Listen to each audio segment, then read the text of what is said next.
Private engineering కాలేజీల ఫీజులపై ఆంధ్రప్రదేశ్ ప్రభుత్వం కీలక నిర్ణయం తీసుకుంది. బీటెక్, బీఆర్క్, మెరైన్ ఇంజనీరింగ్ కోర్సులకు సంబంధించి కొత్త ఫీజులను ఖరారు చేసింది. ఉన్నత విద్యా ఫీజుల నియంత్రణ పర్యవేక్షణ కమిటీ సిఫార్సుల మేరకు కోర్సుల వారీగా ఫీజుల వివరాలను ప్రభుత్వం ప్రకటించింది. ప్రైవేట్ ఇంజనీరింగ్ కాలేజీలో బీటెక్ కనీస ఫీజును 47,000 రూపాయలుగా నిర్ణయించింది. కొత్త ఫీజుల మార్గదర్శకాలు అమల్లోకి వచ్చే వరకు ఈ ఫీజులే కొనసాగనున్నాయి. విద్యార్థులపై ఆర్థిక భారం తగ్గించేలా, నాణ్యమైన ఉన్నత విద్య అందుబాటులో ఉండేలా ప్రభుత్వం ఈ నిర్ణయం తీసుకున్నట్లు వెల్లడించింది.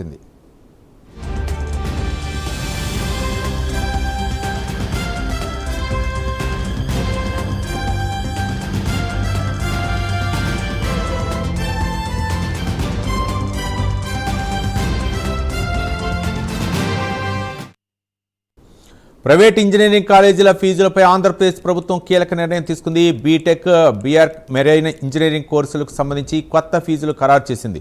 ఉన్నత విద్య ఫీజుల నియంత్రణ పరిరక్షణ కమిటీ సిఫార్సుల మేరకు కోర్సుల వారీగా ఫీజుల వివరాలను ప్రభుత్వం ప్రకటించింది.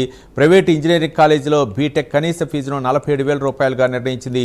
కొత్త ఫీజుల మార్గదర్శకాలు అమల్లోకి వచ్చే వరకు ఈ ఫీజులే కొనసాగనున్నాయి. విద్యార్థులపై ఆర్థిక భారం తగ్గించేలా, నాణ్యమైన ఉన్నత విద్య అందుబాటులో ఉండేలా ప్రభుత్వం ఈ నిర్ణయం తీసుకున్నట్లు వెల్లడించింది.